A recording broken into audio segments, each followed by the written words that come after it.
أعوذ بالله من الشيطان الرجيم. بسم الله الرحمن الرحيم. Okay, let's look at the introduction to Muhakemat. Now, this book is arranged into 3 articles and 3 books. What's the layout? Simply put, Article 1, 2, and 3, 3 sections, and it's built upon 3 books. So, what are these articles about? The first one is about the element of truth, using certain introductions and issues to essentially polish Islam, to shine it up. You see, Islam is a precious treasure like a diamond, but, well, the people of misguidance, the unbelievers, they've thrown so much dirt and distortion on it that its brilliance doesn't really show to the rest of humanity, especially to foreigners. So, this first article gives us some principles, some formulas. When you look through these formulas, you realize that those stains thrown onto Islam actually have nothing to do with Islam at all. They are external ideas, foreign ideas. This section gives us the tools to clean off those false ideas and reveal the diamond's sparkle underneath. That's the first thing. It gives us 12 valuable truths. When you look through the lens of these truths, you get the formula for seeing correctly, for understanding correctly. For example, someone throws out an idea or gives a specific meaning to a verse in the Qur'an or a hadith. Is that meaning consistent with the spirit of Islam? Is it true? This gives you the measures to figure that out. It saves you from wrong interpretations. After these 12 introductory rules, the book goes into 8 specific problems, like the roundness of the earth or the old myths about the earth standing on a bull and a fish. It corrects those misunderstandings. Then the second article explores the element of eloquence, and the third is about the element of belief, answering the Japanese questions. So we have 3 tasks: understanding the Quran correctly, discovering the truth, expressing it eloquently, and then proving the core beliefs. Think of it this way: the first part gives us the formula for understanding verses and hadiths, but if we generalize it, it gives us a way to measure any idea we hear in our lives. Is this truth or not? Once you've discovered the truth, how do you say it? That's the second part, eloquence, how to express it in the most beautiful way. And the third part, that's where we get into the Japanese answers. It's actually quite interesting. Back in the early 1900s, when the master Said Nursi was in Istanbul, the commander of the Japanese army visited. He asked the scholars some questions. He asked, "What is the clear proof for the existence of the Maker?" Basically, what is the proof for God? They looked for someone to answer him, and they realized the master could do it. He answered him then. Later, during the Korean War, they actually sent the entire RİSALE-İ Nur collection to that commander, saying, "You asked a question back then, and we gave a quick answer. Here is the complete, comprehensive answer." Why Japanese? Because if you are explaining the truths of the Quran to a foreigner, to someone completely outside the culture, and you prove it to them, then it applies to the whole world. The Japanese are very curious people. If you satisfy them, you satisfy everyone. It shows that these truths aren't just for Muslims, they look to all of humanity. Now, this is very important. The Master divides the books of the universe into 3: the book of the earth, the book of man, and the book of the universe. God sent the Quran through his attribute of speech, but he created the universe through his attribute of power. Both are God's books. One is verbal, one is physical. So the method here is to explain the Qur'an using the universe. This makes for a very strong proof. For instance, the Quran says God is all powerful, all knowing, merciful. How do you explain that? You say God is merciful. What's your proof? The verse that works for a believer. But look at the universe. Look at the fruit trees. Look at the trees. Look at the incredible hospitality in nature. What are these signs of? They show that the one who created this universe is indeed merciful. You see, you've proven the verse using the universe. Now the text says, to ascend to the destination, it is a rule of the verifying scholars to seek help from the introductory steps. To ascend to the goal, meaning you have a target, a high place you want to reach, but you aren't tall enough. Say you want to get on the roof. You can jump all you want, it won't work. What do? You get a ladder, you use a tool. This is a rule for people who seek the truth. If you want to go to Syria from here, you can't just walk, you need a vehicle. If you want to go to America, you get on a plane. You absolutely use a vehicle. You can jump 10 times, you still won't make it to the roof. People invented stairs, now they have elevators. Why? To get you there? A student studying for university exams can study all they want, but they need a teacher, a textbook, some help. Even calling your hometown, you can shout, but they won't hear you.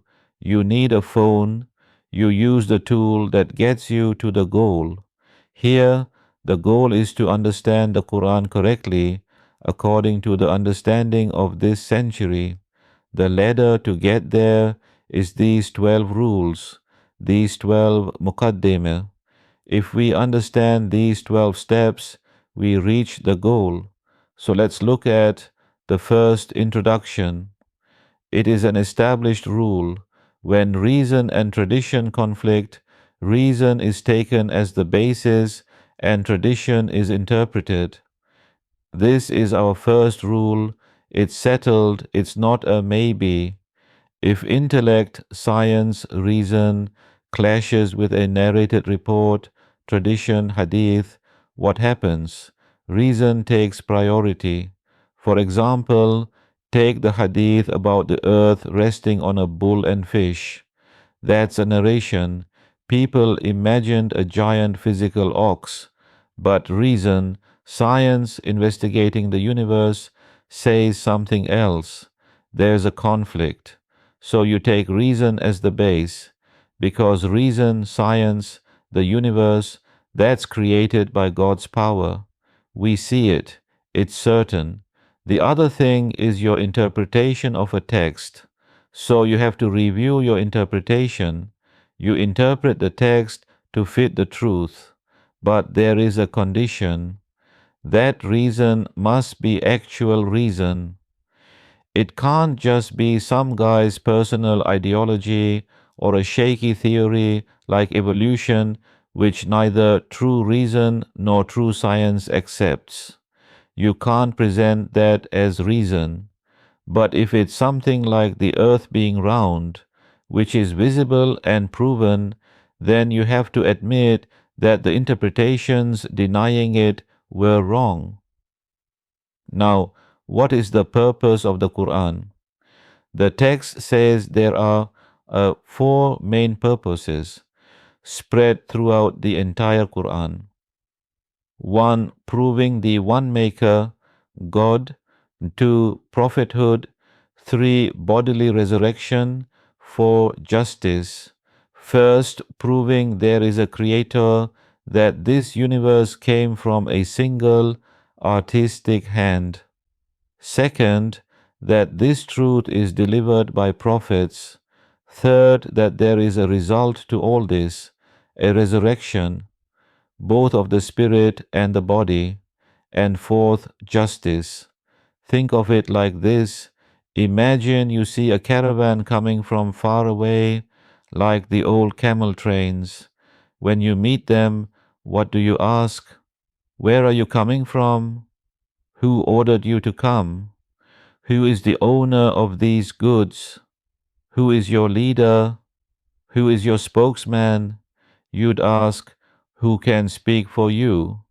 Someone steps up. How do you know they're telling the truth? They need proof, like miracles for a prophet. And you ask, what are you going to do? Where are you going? The universe is like that caravan. It's constantly flowing. We have to ask, who owns this? Who sends this? The only one who gives a definite answer to these questions is the Qur'an. Philosophy can't do it. You can't just guess why a man stood up and sat down. He has to tell you. Only the Creator knows why the universe was created. So if the Qur'an's purpose is God and the afterlife, why does it talk about the sun and the earth and rain? It discusses the universe. Incidentally, it talks about the sun for the sake of explaining God. Physics talks about the sun for the sake of the sun. The Quran talks about the sun to show you the one who put it there as a lamp. Why? So that through the order of the art, the way to prove the glorious Maker is shown. We are rational people.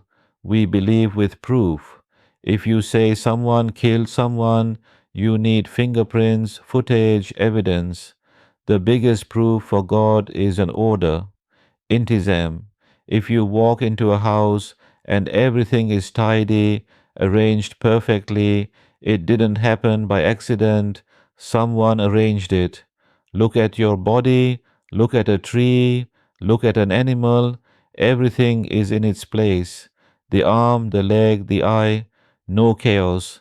This order proves there is a master. Even the atheists try to attack this by saying there is chaos in the universe, because if they admit there is order, they have to admit there is an orderer. But science itself is just the study of this order. If there was chaos, there would be no science. The text says this order raises its head in every corner of the universe. It's like a student in a classroom. If everyone is sleeping but one kid lifts his head, the teacher sees him. The order in the universe is sticking its neck out everywhere, saying, I am here. It's not hidden. Every creature acts as a tongue, praising the wisdom of the Maker. I look at insects, for example. God has equipped them so amazingly.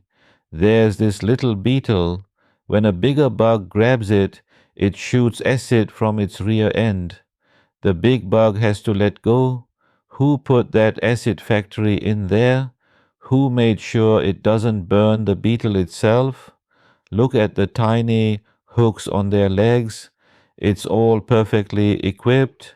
They are all raising their fingers, testifying to God. Now we don't need to know the detailed engineering of the universe to see this. Think of a sugar factory. Beads go in one end, sugar comes out the other. I might not know the internal mechanics or which machine does what first, but if sugar is coming out, I know there is a system inside. I know it works. Whether the sun goes around the earth or the earth goes around the sun, honestly, does it matter to us practically? The sun is there, the earth is here, life goes on, the system works. That's the proof. If the Quran had said the earth spins 1400 years ago, people would have said, no, the sun is moving, look. It would have confused them. So every creature in the Quran has four duties. One, to declare the Sultan's sovereignty through order and solidarity. Like a bee, it has order, but it also works with the flower, the sun, the air. It's connected to the whole system. 2. To show that Islam is the essence of true science. Like fasting, science recently discovered autophagy. After about 15 hours of hunger, cells clean themselves. A Japanese guy won a Nobel Prize for it. Islam told us to fast 1400 years ago. It fits our biology perfectly. 3. To prove that Islam aligns with natural laws. Islam's rules fit human nature. If God commanded us to drink 10 kilos of oil a day, our bodies would reject it and we'd reject the religion. But the commands fit us. 4. To direct minds towards the truth. When the Quran mentions the sun or the womb, it encourages people to study those things. Finally, about the style of the Quran is a guide, it is eloquent, so it has to speak in a way that suits the style of the Arabs of that time. It chooses the clearest, most direct, and shortest way to prove the point. It respects the general feelings of the public. It doesn't want to confuse them. If the Quran had said, "O people, look at the earth which is spinning and flying through space like a crazy traveler," they would have said, "The earth is solid, it's not moving," and they would have rejected the message. If it said, "Look at the invisible gravity strings holding the stars," or "Look at the millions of microbes in a drop of water," they would have said, "We don't see any strings, we don't see any monsters in the water." If you make the proof harder to understand than the thing you are proving, you fail. You want to prove God exists, the claim using the universe, the proof. If the proof requires a PhD in physics to see, then ordinary people can't find God. The proof must be obvious. Look at the sun rising. Everyone sees that. If you try to explain truth using things that are dark and unknown to people, you are burdening them with something their minds can't accept. The Quran is too high and pure for that confusion. It uses metaphors. It uses the language of the viewer. Like if someone says his sword is long, it means he is tall. Even if he doesn't have a sword, the meaning is true. The Quran uses the visible world to guide people to the invisible truths. If you don't look at it this way, you end up like the Bektashi in the joke. He wouldn't pray. They asked him why. He said, "The Quran says, do not approach the prayer." They said, "Finish the verse." The verse says, "Do not approach the prayer while you are intoxicated." He said, "I'm not a Hafiz, I only know that much." If you don't see the whole picture, you make a mockery of the truth. Subhanaka la ilma lana illa ma allamtana innaka antal alimul hakim. For the sake of Allah, Al-Fatiha.